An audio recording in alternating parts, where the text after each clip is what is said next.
નમસ્કાર, સ્વાગત છે આપનું. આપ જોઈ રહ્યા છો ન્યૂઝ 18 ગુજરાતી. હું છું આપની સાથે દીપા શર્મા. પહેલા વાત કરીશું લોકસભા ચૂંટણી સંગ્રામની.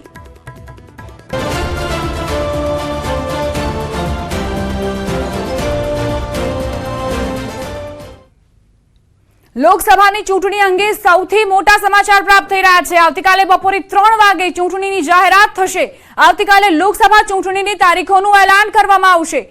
લોકસભા ચૂંટણીની જાહેરાતનું કાઉન્ટડાઉન શરૂ થઈ ગયું છે. ગુજરાતમાં 26 લોકસભાની સાથે 6 વિધાનસભા બેઠકની પેટા ચૂંટણીની પણ જાહેરાત થશે.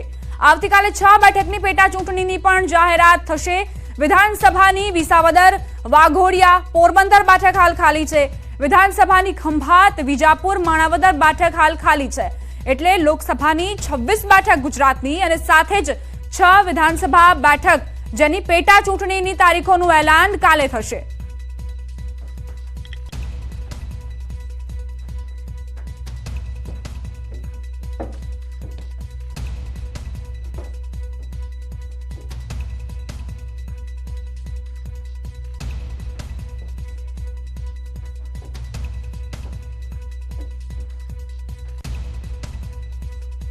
તો હવે આખરે એ સમજીએ કે લોકસભા ચૂંટણીમાં વિધાનસભાની જે ખાલી પડેલી બેઠકો છે તેમાં કેવા પ્રકારનું ગણિત છે. વાત કરીએ તો પેટા ચૂંટણીની સંભાવના આખરે કેમ ઉપજી, કારણ કે અર્જુન મોઢવાડિયાએ રાજીનામું આપી દીધું અને સાથે સાથે ચિરાગ પટેલે પણ રાજીનામું આપી દીધું ખંભાતમાં. ભૂપત ભાયાણીએ રાજીનામું ધરી દીધું વિસાવદર બેઠક પરથી.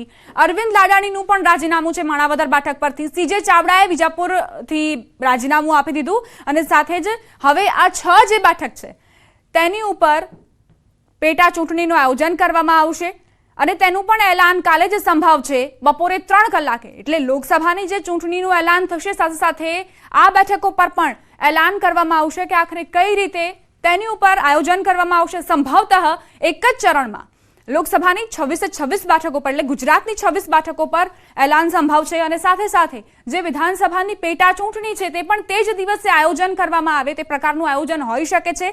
પરંતુ હવે સંભવતઃ એવી પણ જાણકારી મળી રહી છે કે હવે આગળ વાત કરીએ લોકસભા 2019ના પરિણામની, તો ભાજપ પાસે 303 બેઠક હતી અને કોંગ્રેસ પાસે 52 બેઠકો હતી 2019માં અને 187 બેઠકો પર અન્ય જીત હાંસલ કરી હતી.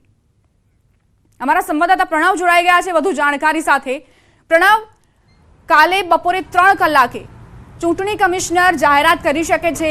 ગુજરાતની વાત કરીએ તો 26 બેઠકો પર એક જ ચરણમાં મતદાન થાય તેવી સંભાવના છે. શું જાણકારી આપની પાસે?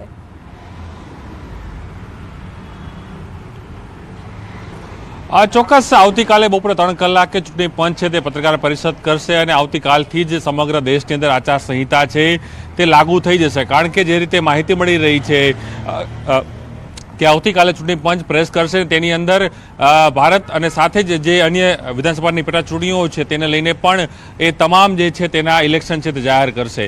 શેડ્યુલ પ્રમાણે જે માહિતી મળી રહી છે તે પ્રમાણે ગુજરાતની અંદર જે 26 લોકસભા બેઠકો છે અને બીજી અન્ય જે 6 પેટા ચૂંટણી થવાની છે વિધાનસભાની, જેની અંદર અનેક જે ધારાસભ્યોએ રાજીનામા આપ્યા તેના કારણે તે પેટા ચૂંટણી થશે. તેની અંદર પોરબંદર છે, વિસાવદર છે, ખંભાતની બેઠક છે, વિજાપુરની બેઠક છે, માણાવદરની બેઠક છે. આ 6 બેઠકો ઉપર પણ ચૂંટણી છે જાહેર થશે. પરંતુ સાથે જ 26 જે લોકસભા બેઠકો છે ગુજરાતની જો વાત કરવામાં આવે તો તેની અંદર ગુજરાતની 26 લોકસભા બેઠકો એક સાથે ચૂંટણી થશે તે પ્રકારનું પણ કંઈક આયોજન ચૂંટણી પંચનું છે તે પ્રકારની પણ માહિતી મળી રહી છે. સમગ્ર દેશની અંદર જે રીતે ભારતીય જનતા પાર્ટી તરફથી જે પ્રચાર થઈ રહ્યો છે, કોંગ્રેસ પાર્ટી પણ પોતાનો પ્રચાર કરી રહી છે, અન્ય પક્ષો પણ પોતાનો પ્રચાર કરી રહ્યા છે અને સાથે જ આજે પણ ગુજરાતની અંદર ખુદ જે ગાંધીનગર લોકસભાના જે ઉમેદવાર છે ભારતીય જનતા પાર્ટીના અમિત શાહ અને જે કેન્દ્રીય ગૃહમંત્રી અને સહકારિતા મંત્રી છે તે ખુદ પોતાના તમામ જે કાર્યકર્તાઓ છે બૂથના કાર્યકર્તાઓ સાથે બેઠક કરી રહ્યા છે. તેઓ પોતાના ચૂંટણીના પ્રચારના શ્રી ગણેશ આજે તેઓ કરી દીધા છે અને સાથે આજે પણ 1 to 1 આ તમામ જે વિધાનસભા દીઠ જે ઇન્ચાર્જો છે, નિરીક્ષકો છે તેનું સાથે તેઓ બેઠક કરી રહ્યા છે, 1 to 1 મુલાકાત કરી રહ્યા છે. હાલ જે અપડેટ મળી રહ્યું છે તે પ્રમાણે ગાંધીનગર જે લોકસભા છે તેના અલગ અલગ જે જવાબદાર અધિકારીઓ છે તેની સાથે મુલાકાત અમિત શાહ કરી રહ્યા છે. અને જે વાત કરીએ આવતીકાલની તો આવતીકાલે પણ બપોરે 3 કલાકે ચૂંટણી પંચ છે સત્તાવાર જાહેરાત કરશે. તેની અંદર તબક્કાવાર કઈ રીતે ઇલેક્શન થશે, તબક્કાવાર કઈ રીતે સ્ટેટની અંદર મતદાન થશે અને સાથે જ એ પણ માનવામાં આવી રહ્યું છે કે ચૂંટણી પંચે પોતાની જે કામગીરી છે તે અગાઉથી શરૂ કરી દીધી હતી. નવા જે યુવા મતદારો છે તેને કઈ રીતે પ્રોત્સાહિત કરવા, નવા યુવા મતદારો કઈ રીતે વધુ મતદાન કરે તે પ્રકારનું પણ ચૂંટણી પંચે એક આયોજન કર્યું છે. અને સાથે જ અલગ અલગ જે હેન્ડીકેપ હોય કે વિકલાંગ છે તેને કઈ રીતે મતદાન કરી શકાય, ઓનલાઈન મતદાન કઈ રીતે માની શકાય કે જે લોકો ભલે મતદાન કરવા બૂથ સુધી નથી પહોંચી શકતા પરંતુ તે લોકોને પણ મતદાન થઈ શકે તે પ્રકારની પણ વ્યવસ્થા કરી રહી છે. કારણ કે કોઈ પણ નાગરિક પોતાના મતાધિકારનો ઉપયોગ કર્યા વગર ન રહી શકે તેને લઈને જ ચૂંટણી પંચે પણ અલગ અલગ જે વ્યવસ્થાઓ છે તે કરી છે. તેને લઈને પણ આવતીકાલે ચૂંટણી જે કમિશનર છે, મુખ્ય ચૂંટણી કમિશનર અને જે અન્ય 2 કમિશનર હોય છે તે તેને લઈને બ્રીફ કરશે. અટકાવવા માંગુ છું, અમારી સાથે રાજકીય વિશ્લેષક ધૈવત ત્રિવેદી પણ જોડાઈ ગયા છે. ધૈવતભાઈ, શું લાગી રહ્યું છે આપને? લોકસભાની ચૂંટણીનું એલાન થવાનું છે તો 7 તબક્કામાં થશે કે કેટલા તબક્કામાં થવાની સંભાવના? લગભગ છેલ્લા 3 વખતથી તો આપણે જોઈએ છીએ કે લોકસભાની ચૂંટણી 5 થી 7 તબક્કામાં મતદાન થતું હોય છે અને એ આ વખતે પણ એ જ પ્રકારે આયોજન થાય એવી પૂરી શક્યતા છે અને આવકાર્ય પણ છે. કારણ કે આવડા મોટા દેશમાં એક સરખી રીતે, ન્યાયિક રીતે અને વ્યવસ્થા તંત્ર સચવાય એવી રીતે ચૂંટણી પ્રક્રિયા યોજવી હોય ત્યારે અલગ અલગ તબક્કામાં, અલગ અલગ ફેઝમાં એની ગોઠવણ થતી હોય છે. એટલે આ વખતે પણ હું માનું છું કે 5 થી 7 તબક્કામાં ચૂંટણી જાહેર થશે, કાર્યક્રમ એનો આવશે અને એમાં પણ ગુજરાતની ચૂંટણી કદાચ બીજા કે ત્રીજા ફેઝમાં ગુજરાતમાં મતદાન યોજાય એવી શક્યતા પૂરેપૂરી છે. અને ગુજરાતની 26 લોકસભા બેઠકની સાથે સાથે વિધાનસભાની જે પેટા ચૂંટણી યોજાવાની છે તો શું લાગી રહ્યું છે, એક જ દિવસે તમામ બેઠકો પર આયોજન થશે?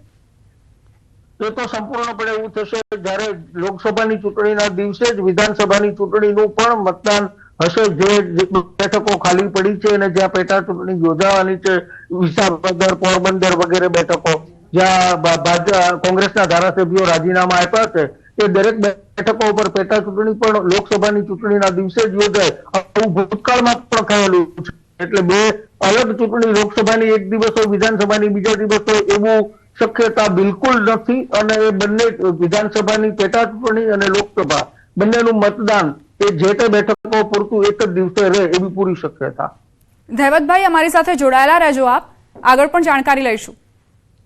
की घोषणा होती है तो उसी समय जो फिलहाल तमाम जो एंटी नेशनल तत्व होते हैं वो एक्टिव हो जाते हैं, तमाम लोगों को पैसा देना शुरू कर देते हैं, नशे के लिए उनको सामग्रियां दी जाती है, शराब दिए जाते हैं। तो उन चीजों पर लगाम लगाने के लिए सुरक्षा एजेंसियों को किस तरह से डिप्लॉयड किया जाए, किस तरह उनको और सजग बनाया जाए, इसको लेकर फिलहाल चुनाव आयोग ने कमर कस लिया है और कल 3 बजे के बाद मॉडल कोड ऑफ कंडक्ट लग जाएगा।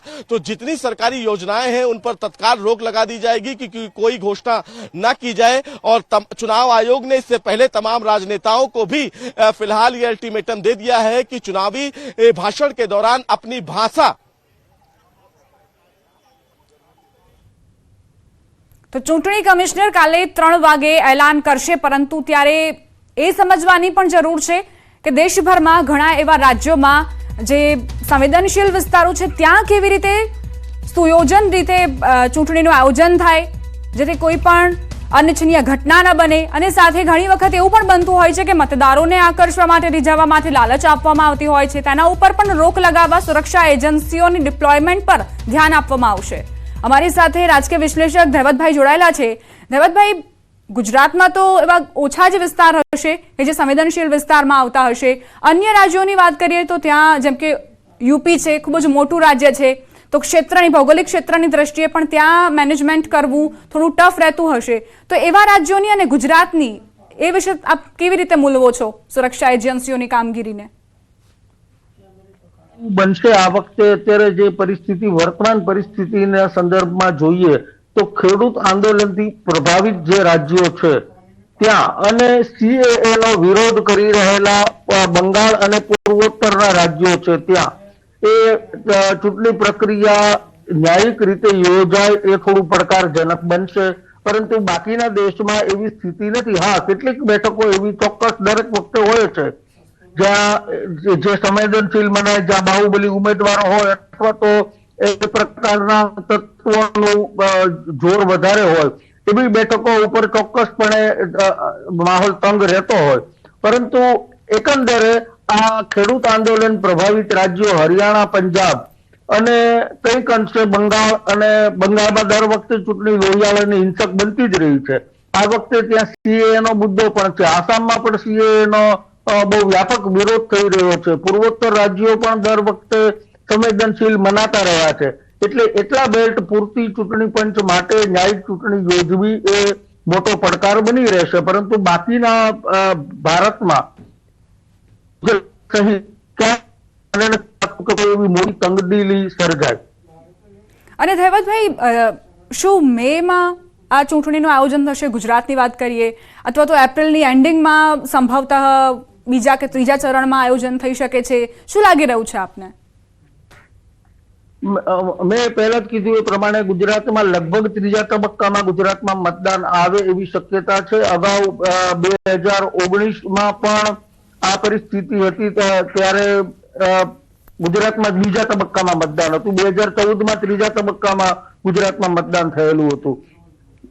જે જગ્યાએ મોન્સૂન રાખવામાં આવે છે એ રાજ્યોને પહેલા ગણવામાં આવે છે. મોટા ભાગે ચૂંટણીનું આયોજન એ રીતે થતું રહે, અને એ પ્રમાણે એ ક્રમમાં કેરળ સૌથી નૈઋત્યનું ચોમાસું પ્રવેશ કરે એને ધ્યાનમાં રાખીને એ રાજ્યો પહેલા આવે, ગુજરાત એ પછીના ક્રમે આવે. એટલા માટે ગુજરાત લગભગ બીજા કે ત્રીજા ફેઝમાં હોય, અને સમગ્ર ચૂંટણી પ્રક્રિયા ચોમાસાનું સત્તાવાર આગમન થાય એ પહેલા પૂરી થઈ જાય. આ પ્રકારે આયોજન ચૂંટણી પંચ દર વખતે કરતું રહ્યું છે. આ વખતે પણ એમ જ થશે.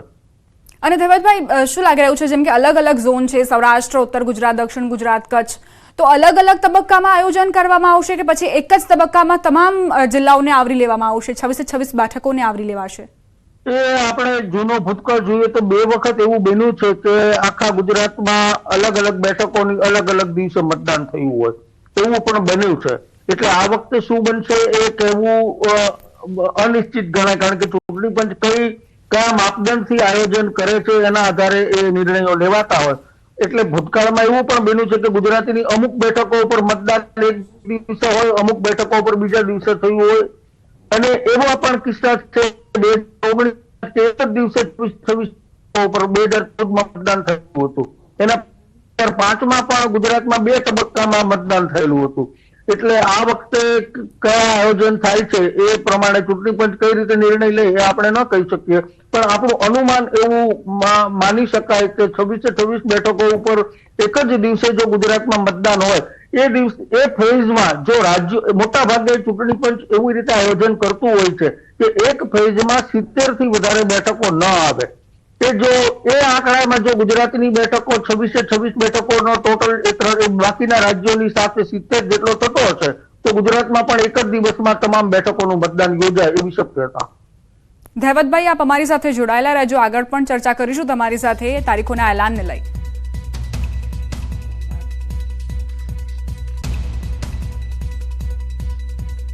બુલેટિનમાં રોકાઈશું એક નાનકડા વિરામ માટે. આપ જોતા રહો news 18 Gujarati.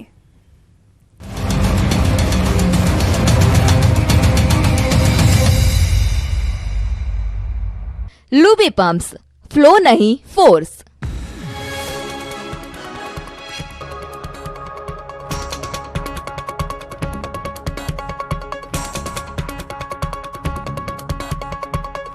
Luby pumps, flow नहीं फोर्स। बेटा મોહન ભાગવત બેઠકમાં રહેશે હાજર. એક દેશ એક ચૂંટણી અંગે કોવિડ સમિતિએ રાષ્ટ્રપતિને સોંપ્યો રિપોર્ટ. 191 દિવસમાં 18,000 પેજનો રિપોર્ટ તૈયાર કરાયો. રિપોર્ટમાં સમિતિએ 2029માં એક સાથે ચૂંટણી યોજવાની ભલામણ કરી. માણાવદરના પૂર્વ ધારાસભ્ય અરવિંદ લાડાણીએ કર્યા કેસરિયા. વંથલીમાં સીઆર પાટીલ ખેસ પહેરાવીને ભાજપમાં આવકાર્યા. કોંગ્રેસના જૂના જોગી અરવિંદ લાડાણી સાથે કાર્યકર્તાઓએ પણ કર્યા કેસરિયા. સુરતમાં સહકારી ક્ષેત્રને લઈને સીઆર પાટીલનું નિવેદન. કહ્યું, પહેલા પાર્ટીના કાર્યકરો સહકારી ક્ષેત્રના આગેવાનો સાથે ઈલુ ઈલુ કરતા હતા. હવે પાર્ટીના મેન્ડેટ વગર કોઈ ચૂંટણી નહીં લડે. જૂનાગઢમાં સીઆર પાટીલે કાર્યકર્તાઓને કરી ટકોરો. કહ્યું, ચૂંટણી પૂરી થાય ત્યાં સુધી ભાજપનો એક પણ કાર્યકર્તા ઘરે ન બેસે. કોઈ પણને નારાજગી હોય તો જિલ્લા પ્રમુખને કહો અથવા મને ફોન કરો, આપણે રસ્તો કાઢીશું. ભરૂચ કોંગ્રેસમાં મોટી નવાજૂનીના એંધાણ. સ્વ અહેમદ પટેલના પુત્ર ફૈઝલ પટેલે કર્યું સૂચક ટ્વીટ. ફૈઝલ પટેલે ભરૂચ બેઠકથી લોકસભા લડવાની ઈચ્છા બતાવી. વલસાડ જિલ્લામાં કોંગ્રેસના સક્રિય આગેવાનોએ ભાજપનો ખેસ ધારણ કર્યો. જિલ્લા કોંગ્રેસના અગ્રણી નરેશ વળવી અને ઉમરગામના ભગવાન ભરવાડે કોંગ્રેસનો હાથ છોડી કેસરિયા કર્યા. મંત્રી કનુભાઈ દેસાઈની અધ્યક્ષતામાં તમામ ભાજપમાં જોડાયા. ગાંધીનગરમાં સેક્ટર 11માં ધારાસભ્ય અલ્પેશ ઠાકોરના કાર્યાલયનું ઉદઘાટન કરાયું. વૈદેહી 2માં નવું કાર્યાલય ખુલ્લું મૂકવામાં આવ્યું. ગૃહ રાજ્યમંત્રી હર્ષ સંઘવી, આરોગ્ય મંત્રી ઋષિકેશ પટેલ હાજર રહ્યા. અમદાવાદ પૂર્વના ભાજપ ઉમેદવાર હસમુખ પટેલે અલ્પેશ ઠાકોર પર આપ્યું નિવેદન. કહ્યું, અલ્પેશ ઠાકોરને આ બેઠકની તાકાતનો અંદાજ નથી. અલ્પેશભાઈ અહીં 1.5 વર્ષથી આવ્યા છે, હું અહીં 5 વર્ષથી છું. ગાંધીનગરમાં સીએએ સંદર્ભે અભિવાદન કાર્યક્રમ યોજાયો. ગૃહ રાજ્યમંત્રીની અધ્યક્ષતામાં કાર્યક્રમનું આયોજન કરાયું. સીએએ બિલના લાભાર્થીઓએ હર્ષ સંઘવીનો આભાર માન્યો. સીએએના અમલ બાદ ગુજરાતમાં વસતા શરણાર્થીઓને ઇન્ડિયન સિટીઝનશીપ સર્ટિફિકેટ એનાયત કરાયું. શરણાર્થીઓને નાગરિકતા આપતું મોરબી પ્રથમ શહેર બન્યું. ધારાસભ્ય કાંતિ અમૃતિયાની હાજરીમાં 13 લોકોને ભારતીય નાગરિકતાનું સર્ટિફિકેટ અપાયું. લોકસભા ચૂંટણીમાં અમદાવાદ પૂર્વ બેઠક પરથી હસમુખ પટેલને કરાયા રિપીટ. હસમુખ પટેલને ફરીથી ટિકિટ અપાતા કાર્યાલય પર કાર્યકર્તાઓનો જમાવડો. હસમુખ પટેલે ભાજપના શીર્ષ નેતૃત્વનો આભાર માન્યો. સંઘ પ્રદેશ દાદરાનગર હવેલી લોકસભા બેઠક પર ભાજપે ઉમેદવાર તરીકે કલાબેન ડેલકરનું નામ જાહેર કર્યું. પરિવાર સહિત કાર્યકર્તાઓમાં ખુશી જોવા મળી. છોટાઉદેપુર લોકસભા બેઠક પરથી ભાજપે જશુ રાઠવાને આપી ટિકિટ. જશુ રાઠવાને ટિકિટ અપાતા જિલ્લામાં ખુશીનો માહોલ. પરિવારજનો સહિત કાર્યકર્તાઓએ ફટાકડા ફોડી ઉજવણી કરી. જશુ રાઠવાએ 5 લાખથી વધુની લીડથી જીતનો દાવો કર્યો. વિરામ બાદ આપનું સ્વાગત છે. સૌથી વધારે મહત્વની વાત ઉત્તરાખંડને લઈને હવે કરી લઈએ કે જે વાત કરવામાં આવી હતી 5 બેઠકો કે જ્યાં આગળ શું છે મિજાજ લોકોનો ઉત્તરાખંડમાં. સૌથી વધારે મહત્વની વાત તે માટે પણ ઉત્તરાખંડને લઈને, કારણ કે એક તરફ દિલ્હી સ્પષ્ટ કરી ચૂક્યું છે 7માંથી 7 બેઠક. ઉત્તરાખંડ શું કહી રહ્યું છે? 5 બેઠક પર એનડીએને મળવાનું અનુમાન છે. અહીંયા પણ સુપડા સાફ જોવા મળી રહ્યા છે.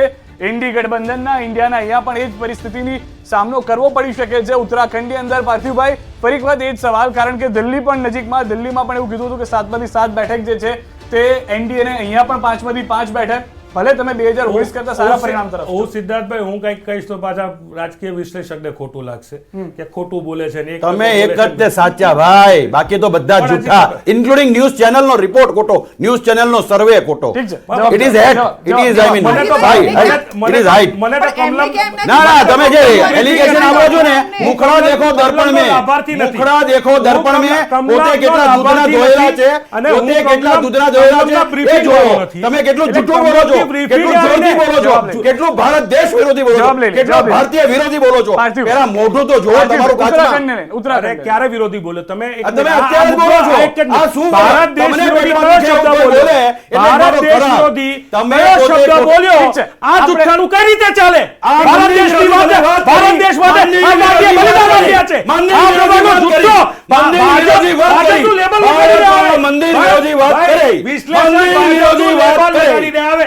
અરે મંદિર વિરોધી વાત કરી, એ થોડી તમારી માટે ધર્મ એક જ છે, તમારો એક જ ધર્મ છે, તમે એક જ ધર્મની પૂજા કરો છો, એક જ ધર્મ માટે જો એક જ ધર્મને અનુસરેલો કોંગ્રેસ પક્ષ, જેનો કોઈ ગ્રેસ નથી. કોંગ્રેસ ભારત દેશનો વિરોધી કોંગ્રેસ તિરંગો ધર્મ છે. બોલતા પહેલા વિચારજો.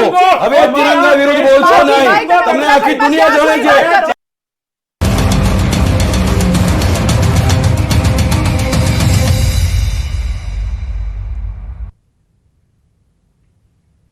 વિરામ બાદ સ્વાગત. મહત્વપૂર્ણ સમાચાર પ્રાપ્ત થઈ રહ્યા છે. આવતીકાલે જ ઇલેક્શન કમિશન 3 કલાકે પ્રેસ કોન્ફરન્સનું એલાન કરશે અને તારીખોનું એલાન કરશે. આ પ્રેસ કોન્ફરન્સમાં લોકસભાની ચૂંટણીની જાહેરાતને લઈને આ મોટા સમાચાર પ્રાપ્ત થઈ રહ્યા છે અને 6 થી 7 તબક્કામાં મતદાન થઈ શકે છે તેવી જાણકારી સૂત્રોએ આપી છે. એપ્રિલ અને મેમાં મતદાનની તારીખ હોઈ શકે છે તેવી જાણકારી પણ અમને વિશ્વસનીય સૂત્રોએ આપી છે. મતગણતરી મેના છેલ્લા અઠવાડિયામાં થઈ શકે છે, એટલે મેના અંત સુધીમાં આખું ચિત્ર સ્પષ્ટ થઈ જશે અથવા જૂનના પહેલા અઠવાડિયામાં મતગણતરી થઈ શકે છે. આવતીકાલે બપોરે 3 કલાકે પ્રેસ કોન્ફરન્સમાં તમને જે પ્રશ્નો છે તે તમામનો જવાબ મળી જશે. આખરે કેટલા તબક્કામાં આ ચૂંટણીની તારીખોનું એલાન કરવામાં આવશે તે જાણકારી પણ મળશે. 2019ની વાત કરીએ તો 7 તબક્કામાં લોકસભા ચૂંટણીની તારીખોનું એલાન કરવામાં આવ્યું હતું.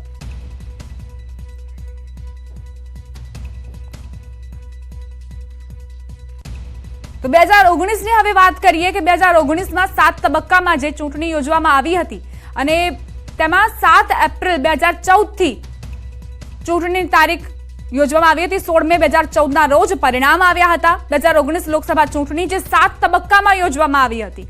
અલગ અલગ 7 તબક્કામાં અલગ અલગ રાજ્યોમાં આયોજન કરાયું હતું. 11 એપ્રિલ 2019 થી પ્રથમ તબક્કાની શરૂઆત થઈ હતી અને 23 મે 2019ના રોજ પરિણામ જાહેર કરવામાં આવ્યું હતું. 23 મેના રોજ આખું ચિત્ર સ્પષ્ટ થઈ ગયું હતું. 2019માં 2009 લોકસભાની ચૂંટણી 2 માર્ચે જાહેર થઈ હતી. 2 માર્ચના રોજ 16 એપ્રિલથી 13 મે 2009 સુધી ચૂંટણી યોજવામાં આવી હતી. 16 મે 2009ના રોજ પરિણામની જાહેરાત થઈ હતી. તો 2009માં શું હતું તે તમને માહિતગાર કરાવી રહ્યા છીએ. 2009 લોકસભાની ચૂંટણી 2 માર્ચે જાહેર થઈ હતી. 16 એપ્રિલથી લઈને 13 મે સુધીનો સમયગાળો હતો લોકસભા ચૂંટણીનો. 16 મે 2009ના રોજ પરિણામની જાહેરાત કરવામાં આવી હતી. લોકસભા ચૂંટણીની જાહેરાત પહેલા તમને એ જાણકારી આપી રહ્યા છીએ, મોટો જે ગણિત છે તે તમને જણાવી રહ્યા છીએ કે આખરે 2009માં શું હતું, 2014માં શું હતું, 2019માં શું હતું.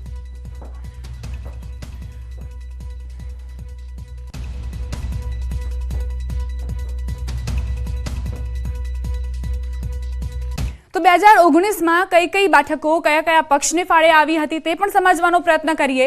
ફટાફટ એ જાણી લઈએ કે ઓવરઓલ વાત કરીએ એનડીએની વાત કરીએ તો 353 સીટ્સ પર તેમણે વિજય મેળવ્યો હતો અને વોટ શેરની વાત કરીએ તો 47.16% વોટ શેરિંગ હતું.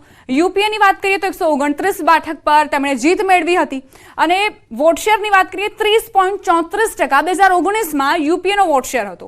અન્યના ફાળે 61 બેઠકો આવી હતી અને 22.50% તેમનો વોટ શેર હતો. હવે આવી ઓવરઓલ પર તો અન્યના ફાળે 61 બેઠક પર વિજય સાથે 22.50% વોટ શેર તેમની પાસે હતો. વાયએસઆર ને 22 અને 2.49% તેમનો વોટ શેર હતો. બીજેડીની 12 1.33% વોટ શેર. બીએસપીની વાત કરીએ તો 10 બેઠક પર જીત 3.59% તેમને વોટ મળ્યા હતા. બીઆરએસને 9 અને 1.27% તેમનો વોટ શેર હતો. એઆઈએમઆઈએમની વાત કરીએ તો 2 બેઠક પર જીત હતી અને 0.20% તેમનું વોટ શેરિંગ રહ્યું. એડીએમકેની વાત કરીએ 1% એટલે એક સીટ પર તમને 0.16% વોટ મળ્યા હતા. અન્ય પર 5 અને 5 બેઠક પર જીત મળી હતી. 13.5% તેમનો વોટ શેર રહ્યો હતો. હવે અલાયન્સ વાઇઝ વાત કરીએ કે આખરે એનડીએ અને યુપીએની કેવા પ્રકારની સ્થિતિ હતી તો 353 સીટ્સ પર એનડીએને વિજય મળ્યો હતો અને જેમાં NDA BJP JDU Shivsena LJP TDP અને અપના દળનો સમાવેશ થાય છે.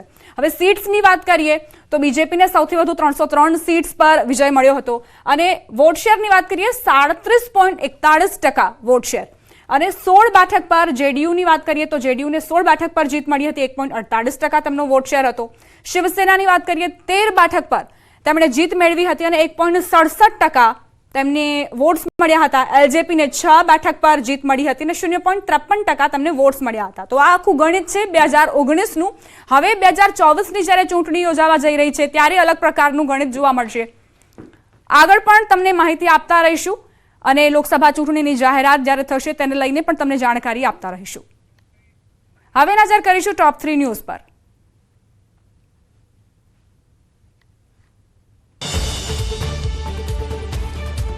આવતીકાલે લોકસભા ચૂંટણીની જાહેરાત સાથે ગુજરાતની વિધાનસભાની 6 બેઠકોની પેટા ચૂંટણીની પણ થશે જાહેરાત. તુવેર ચણા રાયડાની ટેકાના ભાવે થશે ખરીદી. 18 માર્ચથી 90 દિવસ સુધી ટેકાના ભાવે થશે ખરીદી. રાજ્યના 3.25 લાખ ખેડૂતોને મળશે લાભ. ગાંધીનગરમાં ફિક્સ પે નાબૂદી અને જૂની પેન્શન યોજનાનો વિરોધ. સીએમને રજૂઆત કરવા પહોંચેલા દેખાવકારોની કરાઈ અટકાયત. બોલે છે